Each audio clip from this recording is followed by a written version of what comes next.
Ventilation होता रहे। Almost सारा कुछ स्ट्रक्चर बनाना पड़ा, क्योंकि आपको भैंसे भी रखने हैं, उनके फीड भी रखने हैं, भूसा रखने की भी जगह होनी चाहिए।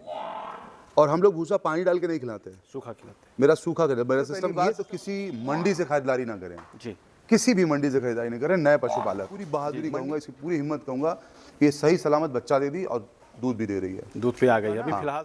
वो हमारे हिंदुस्तान से ही गाय लेकर बजा रहे हैं, ब्राजील हो या कोई भी विदेश हो, ओंगोल थार पार का बहुत सफल है। हमारे से अच्छा किसी का क्लाइमेट ही नहीं है जी, हमें तो ठंडी गर्मी बरसात सब मिल जाता है। देखा वो घर की बच्चा, उसका बॉडी स्ट्रक्चर आधा हो गया क्योंकि वो बीमारी में चली गई थी। बीमारी को भी लगभग 1.5 से 2 नमस्कार, मैं जितेंद्र और आप देख रहे हैं अपना चैनल प्रगतिशील पशुपालक। साथियों, हम आज चंदौली में है और साजिद सर के फार्म पे हैं, जिसका कुछ दिन पहले ही यहाँ शिलान्यास हुआ है और काफ़ी दिनों से जो है कि ये डेयरी फार्मिंग के क्षेत्र में हैं। काफ़ी बढ़िया अनुभव है। वीडियो में इन्होंने कैसे जो है कि अपनी जर्नी के बारे में बताया है। पूरा वीडियो आप लोग देखिएगा जरूर, बड़ा महत्वपूर्ण वीडियो होने वाला है दोस्तों। और वीडियो अच्छा लगे तो लाइक करें, शेयर करें और नए व्यूअर्स जो चैनल पे पहली बार आए हैं सब्सक्राइब करना ना भूलें। और मैं जितेंद्र भाई से एक गुजारिश करूंगा कि ये वीडियो मुझसे भी शेयर करें, मैं भी अपने चैनल पे डाल दूंगा। बिल्कुल बिल्कुल सर, बिल्कुल। कि आप सभी लोग 2 प्लेटफॉर्म मिल जाएगा देखने के लिए आप लोग को। एक सर का चैनल भी है, क्या नाम बताया था आपने? शौक जिंदगी। शौक जिंदगी। आप लोग उस चैनल पे भी जाएं, उस चैनल को सब्सक्राइब करें और अच्छी अच्छी जानकारियां जुटाइए। उसका लिंक डिस्क्रिप्शन में डाल दिया बिल्कुल सर, बिल्कुल डाल देंगे। आइए हम सर से बातें करते हैं इनकी जर्नी के बारे में। नमस्कार सर, एक छोटा सा अपना परिचय बता दीजिए, अपना नाम और ये फार्म आपका कहाँ पे? नमस्कार सभी दर्शकों को। और मेरा नाम मोहम्मद साजिद अली है और मैं इस वक्त चंदौली के अभिषेक हॉस्पिटल के बगल में हमारे डेयरी फार्म नया ही बना है, अली डेयरी फार्म के नाम से हमारा फार्म है। और यहाँ पे ब्रीडिंग प्लस सेल परचेस का भी काम है। कब से सर ये पशुपालन के क्षेत्र में कब से हैं आप? देखिए, शौक़ तो बहुत पुराना है। अभी लगभग अगर होश की बात करें तो सन 2000 से मैं अपने बेसिस पे अब्बा के तरफ से शौक़ मिला था और अपने होशो हवास में अपने हाथों से मैं ये सन 2000 से पशुपालन कर रहा हूँ। बाहर उसके बाद पढ़ाई के लिए भी चले गए, फिर भी मन लगा रहता था। खैरो खैरियत लेते रहते थे जानवरों की, सब कुछ बातचीत होती रहती थी घर वालों से कि कैसे हैं कैसे नहीं। और फिर पढ़ाई पूरी हुई, 2-3 साल नौकरी किया गया, उसके बाद फिर वापस अपने घर, तो फिर से पशुपालन की तरफ तूल दे दिया गया। अब तूल के बाद ये हुआ कि जगह मिल गई, जगह के बाद हमने एक डेयरी बना लिया, प्रॉपर पूरा बिजनेस मॉडल बन गया। तो ये सर फार्म जो है जी, अभी हाल में ही आपने इसका उद्घाटन भी किया जी, था। 1 नवंबर 2025 को। इसके पहले आपका फार्म कहाँ था? इससे पहले हमारा बाजार में था, उसको फार्म नहीं कहेंगे, वो तो खुद के लिए था सब कुछ। जी जी सारा जितना भी था अपने बेसिस के लिए, अपनी शौक के लिए था। यहाँ तो हमारा सेल परचेस का भी काम रहेगा। जी। यहाँ मतलब ये ज़मीन आपने खरीद के फिर यहाँ जो है? जी, हमने खरीदा तब हमारे दिमाग में आया कि हम अपना ये वाला डेयरी को अब अपने शौक को व्यवसाय बना सकते हैं। थोड़ा सा सर इसके स्ट्रक्चर के बारे में जानेंगे। कितना एरिया में ये आपका सेट जो है और ये डेयरी फार्म पूरा है, कितना एरिया है? ये लगभग 7500 स्क्वायर फीट है, 5.5 बिस्वा है जमीन। 5.5 बिस्वा। जी, 30 बाई 250। और शेड कंस्ट्रक्शन इसका कितना एरिया में है जो जानवर? शेड कंस्ट्रक्शन ऑलमोस्ट ज़्यादा है, बस हमने पीछे की तरफ एक 40 बाई 30 की जगह छोड़ी है और आगे की तरफ 20 बाई 30 की जगह छोड़ी है जी, ताकि क्रॉस वेंटिलेशन होता रहे। ऑलमोस्ट सारा कुछ स्ट्रक्चर बनाना पड़ा, क्योंकि आपको भैंसे भी रखने हैं, उनके फीड भी रखने हैं, भूसा रखने की भी जगह होनी चाहिए। जी जी जी। तो ये सर स्ट्रक्चर कहीं आप बाहर जाके देखे थे, पंजाब हरियाणा या फिर इधर ही अपने हिसाब नहीं से? भाई, स्ट्रक्चर कहीं नहीं देखा, नहीं किसी के हिसाब से, ये सब अपने हिसाब से बनाया, अपने दिमाग से बनाया, अपने सोच के बनाया जी। कि कैसे बेटर होगा सब ये। और सर थोड़ा सा जो नए युवा हैं जो इस क्षेत्र में आना चाहते हैं? सर देखिए, ये काम लोगों को बुरा लगता है, गोबर मूत, लोग कहते हैं गोबर मूत का कारोबार न करना चाहिए, लेकिन मैं ये मानता हूँ कि भैया सब लोग इससे भागेंगे तो असल जो हम लोग को मिलना है दूध, जिससे हमको पैदा कर सकते हैं यूरिया फ्री जी, वो भी हम नहीं कर पाएंगे। ऑर्गेनिक के नाम पे आजकल क्या चीज़ नहीं बिक रहा है। तो मैं ये कह सकता हूँ कि हर बंदा जिसके यहाँ जगह हो वो इस तरीके का 1-2 भैंस रख के कम से कम एक प्रोडक्ट ऑर्गेनिक खा सकता है अपने घर में ही। दूध एक ऐसी चीज़ है जो हर किसी के नसीब में नहीं होता। लेकिन मैं ये आज आपके चैनल के माध्यम से ये अपील करना चाहता हूँ कि जिन किसी भाइयों के पास थोड़ी बहुत भी जगह हो तो कम से कम एक गाय पाल ले। गाय नहीं पालना चाहता तो एक भैंस पाल ले, ताकि अपने बच्चों को सही पौष्टिक आहार दे पाए। बस थोड़ा सा सर हम ये आपसे जानना चाहेंगे, आपने एक साइड में भैंस रखा है, एक साइड में गाय। जी। दोनों की रख रखाव में क्या अंतर होता है? दोनों के रख रखाव में बहुत अंतर है, हम थोड़ा चलेंगे जी। क्योंकि गाय का फीड स्ट्रक्चर भी डिफरेंट होता है और उनका रहने का तरीका भी डिफरेंट होता है। उनको सूखा एनवायरनमेंट चाहिए सबसे पहले बात, और भैंसों को आप गीले में भी रख सकते हो। उनको पानी में डाल दो तो उनके लिए सबसे अच्छी बात है, लेकिन गाय को पानी में नहीं डाल सकते। तो दोनों का खाने का सिस्टम, दोनों का रहने का सिस्टम, दोनों का टेम्परेचर, सब कुछ डिफरेंट रहता है। Feeding sir? फीडिंग भी डिफरेंट होती है। आप गाय को एक संतुलित आहार पे रख सकते हो जी लेकिन अगर भैंसों को आप संतुलित आहार पे रखना चाहते हो तो थोड़ा मुश्किल है। भैंस को फीड बहुत अच्छा चाहिए, उनको चने की चूनी ज़रूर चाहिए, उनको दलिया बहुत ज़रूरी है देने के लिए, गेहूं की दलिया जो होता है वो देना बहुत ज़रूरी, क्योंकि इनका बॉडी स्ट्रक्चर डिफरेंट होता है। इनको दूध प्रोडक्शन के साथ साथ इनको अपना बॉडी मेंटेन करने के लिए भी फीड चाहिए। और संतुलित आहार जो होता है उससे दूध पैदा जरूर होता है लेकिन बॉडी स्ट्रक्चर डिफरेंट हो जाता है। तो अभी सर ये जो देख रहे हैं आप, जो खुले बनाए हैं नाद जी। इन लोगों के लिए, काफ़ी जो है कि लंबा है और खाना आपने नहीं बनाया है। खाना नहीं बनाया सर। तो कैसे मतलब इसमें फीडिंग कराते हैं? क्यों? कैसे पता इसलिए- चलता है कि जानवर को कितना राशन हम दे रहे हैं? देखिए भूसा आप जैसे भी डाल दीजिए, जी, और हम लोग भूसा पानी डाल के नहीं खिलाते हैं, सूखा खिलाते मेरा सूखा खिलाते। मेरा सिस्टम, ये सिस्टम आप कह सकते हो कि पंजाब हरियाणा वाला सिस्टम है, हैं। जी क्योंकि वो सूखा खिलाते हैं, हम भी सूखा खिलाते हैं। इससे क्या होता है कि कोई भी जानवर जब सूखा खाएगा तो पानी बहुत अच्छे से पिएगा। अगर पानी से कोई भी जानवर पानी पी रहा है उसका सेहत बहुत अच्छा रहेगा, दूध बहुत अच्छा रहेगा, टेम्परेचर बॉडी की बहुत अच्छी रहेगी। जी सभी डॉक्टर्स भी कहते हैं कि हम हर इंसानों को कम से कम 7 से 8 लीटर या 5 से 6 लीटर बॉडी स्ट्रक्चर के हिसाब से तो उतना दूध पानी पीना चाहिए। अगर हम गीला गीला खा रहे हैं तो पानी पीने का इच्छा ही मर जाता है, अगर कुछ सूखा खा लेंगे तो पानी पीने का मन करता है। अभी sir total number of animals कितने हैं? टोटल नंबर ऑफ एनिमल्स लगभग बड़े जानवर आपको मिल जाएंगे 20-30 जानवर बड़े हैं, बाकी कटियां हैं, छोटे बच्चे हैं। बड़े कटिया में 4-5 तो बड़ी कटियां हैं। जी कितना जानवर जो है मिल्किंग में है और कितना ड्राई चल रहे हैं? 15 भैंसे मिल्किंग में है और 8 गाय मिल्किंग में है। गाय मिल्किंग में है। तो कितना सर दूध का उत्पादन हो जाता है इन लोगों से? लगभग 2.5 कुंटल के आसपास पर डे, मतलब दोनों टाइम का मिला के 2.5 कुंटल आप कुंटल जो के है आसपास। यहाँ प्रोडक्शन कर ले जी रहे जी हैं। जी। और दूध सर कहाँ बेचते हैं? दूध सब डेली वाले बेसिस पे, मतलब लोग आते हैं और यहीं से रिटेल हो जाता यहाँ से भी ले जाते हैं और पुराना अपना जो सिस्टम था वहाँ से भी ले है? जाते जी हैं। क्या रेट में बिक जाता है सर? भैंस का 70 रुपये बिकता है और गाय का 60 रुपये। अभी भी इस रेट की बात की तो अभी भी ये रेट फीसिबल नहीं है। जिस तरीके की महंगाई है अभी भी ये रेट फीसिबल नहीं है। अभी कम से कम 70 से 80 होना चाहिए। बिल्कुल। अब जैसे आपने बताया भैंस का रेट 70 रुपये, और जिस प्रकार की फीडिंग आप करा रहे हैं 70 से तो ज़्यादा आपको डेयरियों पे मिल जाएगा इसका रेट। जी जी, हमारा आता ही है। जी जब फैट पे बेसिस पे अमूल डेयरी में हम लोग बेचते हैं जी जी तो वहाँ पे 94-95 आता है। जी और इस ठंडियों के मौसम में आप फैट पे नहीं बेच सकते दूध, क्योंकि इस टाइम पे जो मिल्क प्रोडक्शन होता है उसमें फैट का कंटेंट कम होते हैं, जी क्योंकि जानवर अपने अंदर स्टोर करके रखता है उसको। ठंडी लगती है तो आप एक नॉर्मल से एग्जांपल दे रहे हैं हम, जैसे हम इंसान ही जिम जाते हैं जी जी तो ठंडियों में बॉडी ना घटती है ना बढ़ती है,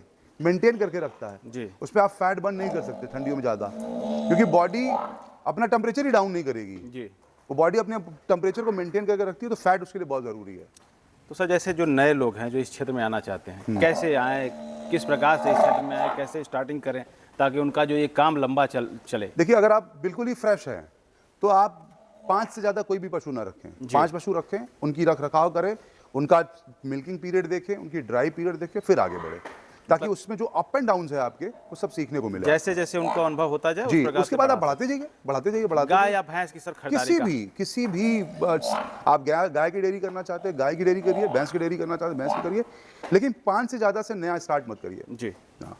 तो सर कहाँ से वो खरीदारी करें, क्योंकि युवा हैं जब वीडियो देखते हैं? सबसे पहली बात तो किसी मंडी से खरीदारी ना करें, जी किसी भी मंडी से खरीदारी नहीं करें। नए पशुपालक, जी जी मंडियां बनी है पुराने पशुपालकों के लिए जो सब कुछ जानते हैं, या पुराने अनुभवी लोगों के लिए। वहाँ से जाके आदमी खरीदता तो अपने अनुभव से सोचता है कि यार ये भैंस इतना स्ट्रक्चर है तो ये दूध कितना देगी या गाय कितना देगी। वहाँ तो देखिए सब कोई चाहता है कि उसका सामान अच्छा दिखे। अगर गाय और भैंस के नीचे दूध रोक दिया जाए एक टाइम की तो उनकी खूबसूरती बढ़ जाती है, बिल्कुल लेवटा बढ़ जाता है, कोई भी गाय भैंस अच्छी लगने लगती है। तो वो व्यापारी हैं, वो उनको कारोबार है। हम बिल्कुल ये नहीं कहेंगे कि उनका बॉस गलत काम वो करते हैं। भाई उनको अच्छा दिखा के तभी बिकेगा। चाहे वो लाख सच बोले कि भैया 10 किलो दूध है, आप मानोगे नहीं जब तक आप लेवटा नहीं देखोगे। तो ये एक व्यापार है। लेकिन सुझाव मेरी तरफ से यही है कि आप अगर नए फ्रेश हैं तो आप मंडियों से परचेजिंग ना करें, अपने गांव घर से अपने संबंधियों से खरीदें, ज़्यादा अच्छा रहेगा आपको। तो सर थोड़ा सा इन लोगों के खान पान के बारे में एक बार फिर हम लोग थोड़ा सा चर्चा करेंगे। खान पान में देखिए अभी मैं गाय को एक संतुलित आहार दे रहा हूँ। अभी फर्स्ट टाइम हम ट्राई कर रहे हैं, अभी तक हम कोई भी संतुलित आहार नहीं दे रहे हैं। और संतुलित आहार में भी हम ये ज़रूर ख्याल रखते हैं कि उसमें यूरिया ना हो।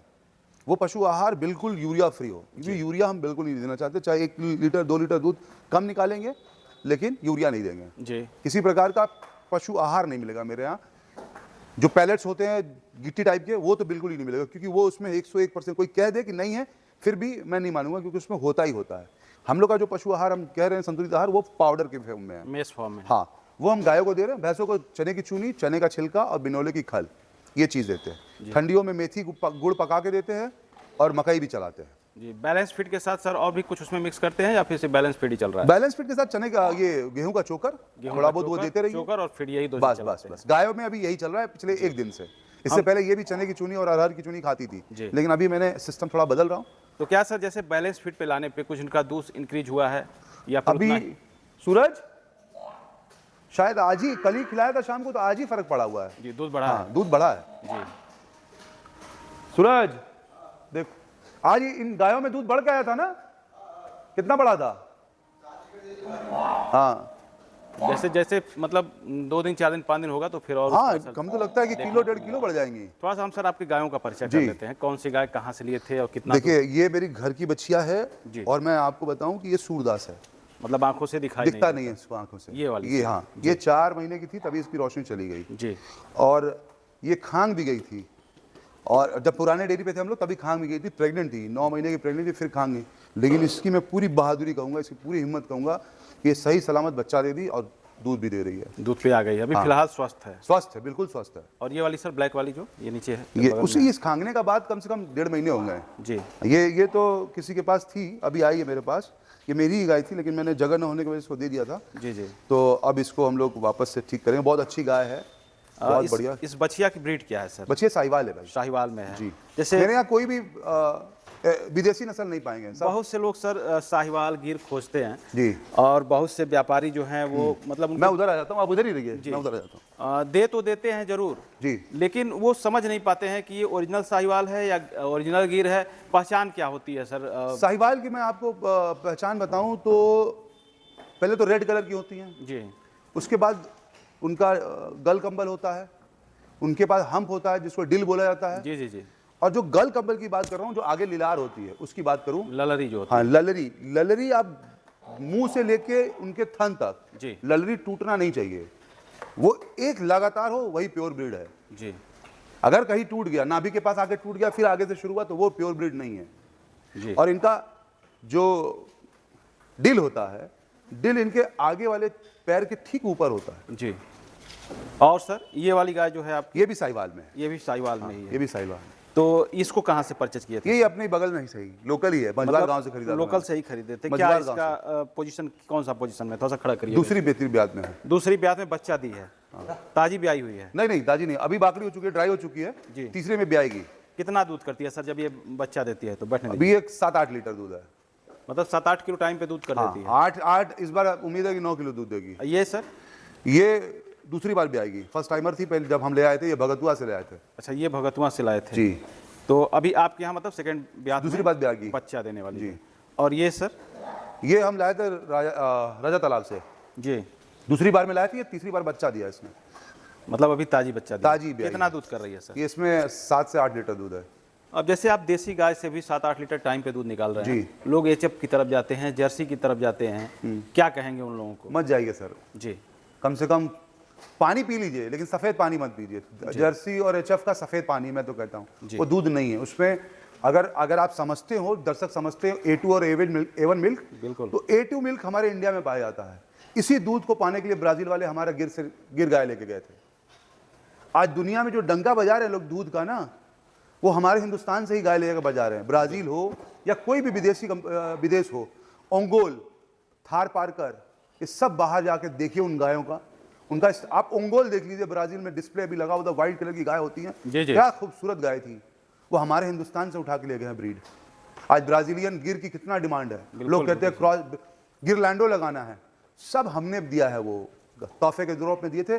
और आज हम सिर्फ ढकोसलों में रह गए और बाकी विदेशी लोग गाय को एक व्यवसाय बना के बहुत आगे जा चुके हैं।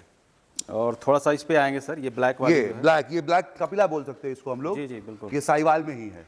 कितना दूध करती है सर? ये भैया 8 किलो टाइप का दूध है। कितना में लिए थे जब इसकी खरीदारी की? ये खरीदे थे हम 46,000 रुपए का। 46। थोड़ा सा उन दोनों गायों के प्राइस के बारे में बात कर रहे थे। भगतुआ से लाए थे, उसको कितना में लिए थे? 35,000 रुपए की। मात्र 35,000 में। ये वाली सर?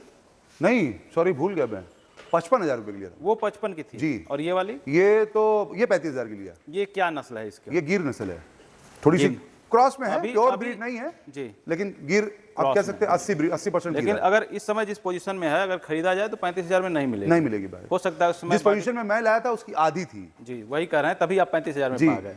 और ये सर, ये गिरलैंडो है, ये गिरलैंडो है, गिरलैंडो है। क्या पहचान होती है सर? गिरलैंडो का देखिए माथा गिर की तरह होता है, आप देख सकते हैं, कान भी गिर की तरह होता है, जी, छोटा सा हम्प होगा। मतलब आगे से उभार और पीछे की तरफ हाँ, झुका हाँ, हुआ होना कोई चाहिए। जो ये उल्टा मटका की टाइप, कान भी वैसे ही पीछे, मतलब वैसे ही जी। फेस पूरा गिर का होगा, लेकिन थन और बार्ड तो गिर का होगा, लेकिन थन का स्ट्रक्चर आपका एचएफ होगा। जी, जब एचएफ फीमेल पे गिर का जब मेल क्रॉस करता है तो एक गिरलैंडो निकलती है। मतलब गाय एचएफ, मदर एचएफ और मदर एचएफ और बुल जो है बुल आपको गिर। गिर चाहिए। वो होता है गिरलैंडो। जी, तो क्या ये प्रजाति हमारे हिंदुस्तान में सफल है सर? बहुत सफल है साहब, बहुत सफल है। हमारे से अच्छा किसी का क्लाइमेट ही नहीं है। जी, हमें तो ठंडी गर्मी बरसात सब मिल जाता है। बिल्कुल बिल्कुल सर। बाकी हो तो सिर्फ कोई ठंडियों में है, कोई बरसात में ही है, कोई और गर्मी में ये ही है। सर? ये भी गिर क्रॉस में ही है, 50-50% है ये। मतलब गिर गिर और किस चीज़ का मिश्रण है इसमें? राठी का मिश्रण कहेंगे, राठी।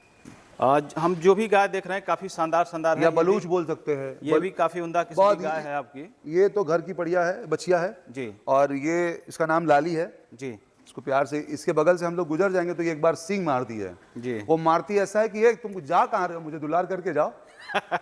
मारेगी नहीं आपको, हाँ हाँ हाँ, आपको बुलाती है अपने पास। सलाने के लिए। हाँ। ये कितना में लिए थे सर ये वाली? ये बच्चा थी घर की। घर की बच्चियाँ दोनों हैं? मेरे घर के बच्चे और बाहर से खरीदे हुए में आपको फर्क मिल जाएगा, जी क्योंकि हम लोग फीडिंग बहुत अच्छा कराते हैं। जी जी जी, बिल्कुल अब- पहचान में दिख अब रही है। ये देखिए, ये दोनों मेरे घर के बच्चे हैं। जी। और उधर सूरदास को भी देखा, वो घर की बच्चा। उसका बॉडी स्ट्रक्चर आधा हो गया क्योंकि वो बीमारी में चली गई थी। बीमारी को भी लगभग 1.5 से 2 महीने हो गए, जी जी वो खत्म हो गया। जी तब हम उसको यहाँ लेके आए, वरना मेरा बंद तो गया था अक्टूबर में ही, लेकिन जब बीमारी खत्म हो गई तब हम लेके आए।